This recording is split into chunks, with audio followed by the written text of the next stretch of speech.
Hello everyone, welcome back into this channel. So in this video I would like to show you the way how to convert your JPEG or JPEG picture or photo into PDF without any website or converter.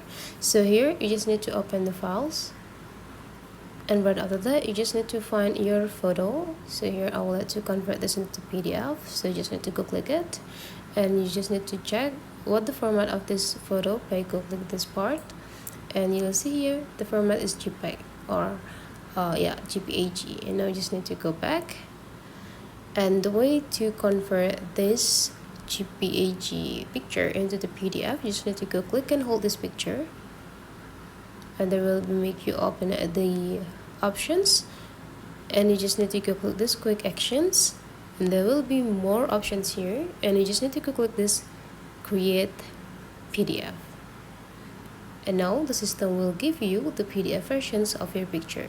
How to check it? Go click it and take a look on this part, and you'll see the format is already PDF. So that is the way how to convert the picture into the PDF. Hopefully this tutorial today is useful for you. Thank you for watching, and I'll like to see you for the next tutorial.